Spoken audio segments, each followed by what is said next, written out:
10 साल बीत गए काका, फिर भी आप तो कभी उनसे मिले भी नहीं, ना बात की, फिर भी आप उनसे प्यार करते थे। प्रेम।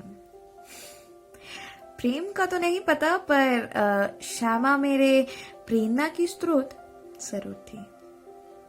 तो आपने कभी शादी नहीं की? बाबा कहते थे अक्सर मुझे कि एक दुल्हन ले आओ, पर मैं, मेरा काम और मेरी श्यामा, हम बहुत व्यस्त रहते थे। पता है बिटिया, उन दिनों मुझे तारों भरे आसमां तले बैठना बेहद ही पसंद था। तो एक दिन यूं ही घाट किनारे कुछ बैठे सोच रहा था शायद कि एक युवती मेरे पास आकर बैठी। अंधेरा था, पर उसकी आंखों में अलग सी चमक और रोशनी थी। गर्मियों का दिन था, पर उसकी आंखें बेहद ही शीतल थी। यूं तो मैं अपनी श्यामा को आंख बंद करके पहचान सकता था, पर आज वो मेरे इतने करीब थी। पर पता नहीं क्यों आज वो मुझसे कई मीलों दूर प्रतीत हो रही थी, उस घाट के अगले छोर से भी कई ज्यादा दूर। काका अपनी कहानी सुना ही रहे थे कि मैंने सोचा क्यों ना श्यामा को थोड़ा और करीब से जानूं, तो बस उनकी मूर्तियां देखने लगी। सामने जो मूर्तियां थी वो बेहद ही खूबसूरत और हंसती खिलखिलाती हुई थी, पर जैसे जैसे मैं अंदर घुसी मूर्तियां बेहद ही मायूस और उग्र होने लगी। एक मूर्ति की आंखें लाल थी, होठ सिकुड़े हुए थे और चेहरे का भाव ऐसा था जैसे न जाने क्यों उनके मन में कितना ही दर्द है इस दानव को मारते हुए, पर शायद ये करना जरूरी है। दूसरी मूर्ति की ओर देखा तो एक रुआसा सी मुस्कान लिए माँ कोशिश कर रही थी सबके अंदर, सबके तरफ खुशी ले जाने की, खुशी बांटने की। मैं स्तब्ध थी। मैंने माँ दुर्गा के चेहरे पर ऐसे भाव कभी नहीं देखे थे। हर पंडाल में माँ दुर्गा या तो बेहद ही खुश नजर आती हैं, या पता नहीं, बस ऐसा कभी नहीं देखा था। मैं जोर से चिल्लाई, काका! काका दौड़ते हुए आए। क्या हुआ था श्यामा के साथ? आपने ऐसी मूर्तियां क्यों गढ़ी हैं?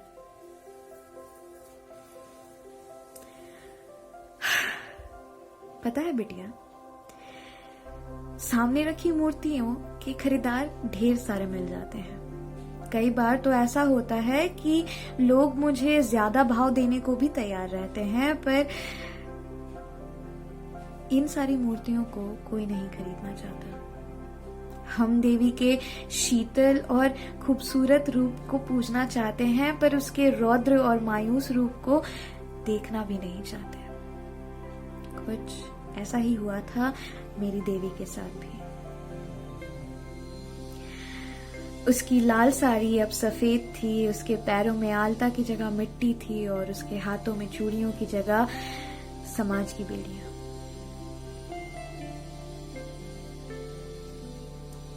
बस वहां बैठे वो घंटों घाट को ताक रही थी और मैं उसे।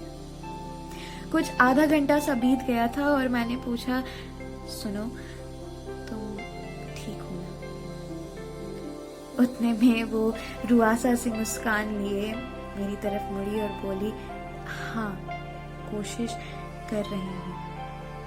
उसकी आंखें लाल थी और उसके होठ सिकुड़े हुए, जैसे वो उसके आवाज को दबा रहे थे।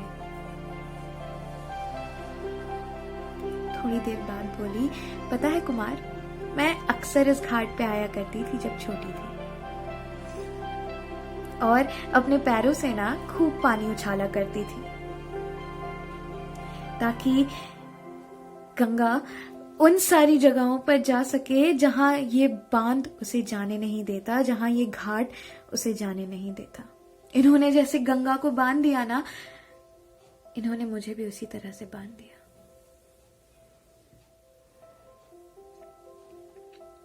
फिर मैं बंधे रहना नहीं चाहती, मैं बहना चाहती हूँ कुमार। कुमार, उन्हें आपका नाम कैसे पता? आप दोनों की तो कभी बातें नहीं हुई थी। मेरा नाम तो कोबी था। मेरे माँ बाप मुझे कोबी ही बुलाते थे, पर उस दिन के बाद से लोग मुझे कुमार मूर्तिकार के नाम से जानने लगे। श्यामा को मुझ में अपना कुमार दिखाई दे रहा था। कुमार? ये कुमार कौन है? ओह बिटिया, तुम बड़े सवाल पूछती हो, पूरी कहानी तो सुनो। श्यामा फिर बोली, हमारी शादी इतनी सुखी नहीं थी, पर तुमसे बंध जो गई थी, बांध तोड़ ना सकी। पर अब मैं तुमसे बंधे रहना नहीं चाहती, मैं ये बांध तोड़ना चाहती हूँ कुमार। बस ये बोलकर श्यामा उठ खड़ी हुई और चली गई। हर बार की तरह उसने पीछे मुड़कर घाट को नहीं देखा। वो रात मेरे लिए व्याकुलता से भरी थी। मुझे समझ में नहीं आ रहा था कि श्यामा क्या करेगी। उसके शब्दों में आक्रोश की सुगंध थी। वो इस समाज की बेड़ियां तोड़ना चाहती थी, पर कैसे? वो कैसे करती है? अपनी व्याकुलता दूर करने के लिए मैं फिर से मूर्तियां गढ़ने लगा, और उस दिन कुछ ऐसी ही मूर्तियां बनी जैसी तुम अभी देख रही हो, रुआसा से मुस्कान लिए। भोर के 4 बज रहे थे और हर दिन की तरह मैं फिर से घाट गया था पानी लाने। पर हर दिन की तरह घाट आज खाली नहीं था, लोगों से भरा था। श्यामा ने खुद को गंगा में झोंक दिया था। वो अब गंगा माँ की तरह शायद स्वच्छंद थी। काका की आंखों में आंसू थे, पर चेहरे में एक हल्की मुस्कान थी जो ये कह रही थी कि शायद ये जरूरी था।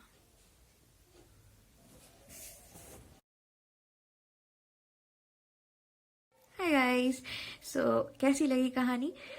पहली चीज ये कि this video does not promote any kind of suicide. पहली चीज ये। बाकी श्यामा और काका की लव स्टोरी होपफुली आपको काफी पसंद आई होगी, एंड जो कॉन्सेप्ट, जो मैसेज मैं पहुंचाना चाहती थी वो भी आप सभी तक पहुंचा होगा। Fingers crossed. नवरात्रियां चल रही हैं।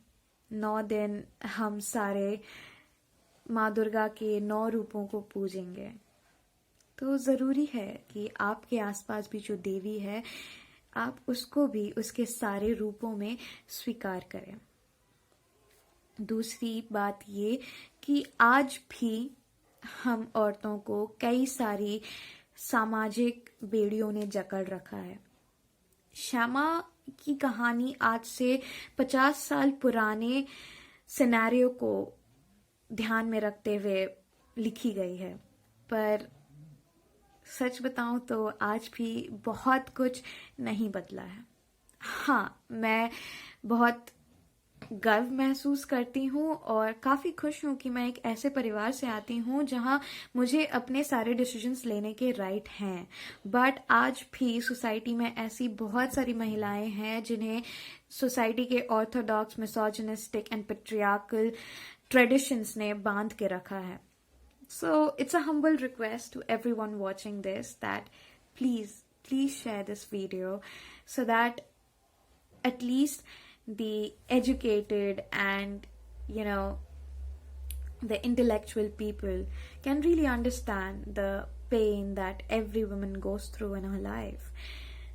And I would request you to share it more with your male friends because हम तो लड़ ही रहे हैं यार अपने लिए। आप थोड़ा सा हमें हेल्प कर दोगे तो लड़ाई बेटर हो जाएगी।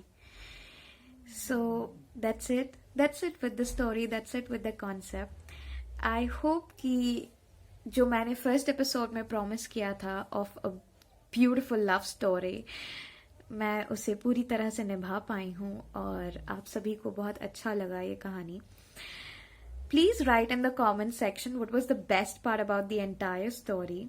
And if you really love the concept, then do let me know in the comment section as well, because that will really encourage me to come up with more these kind of videos. And yeah, stay tuned, and hopefully I'll keep creating better stories each time. Thank you so much, and enjoy your Navratri. Stay safe, stay happy, stay home. Don't go for pandal hopping and anything. Although ज़्यादा बने नहीं हैं, but still stay home, stay with your family, enjoy with your family to the fullest. And शुक्रिया, ढेर सारा प्यार. Thank you.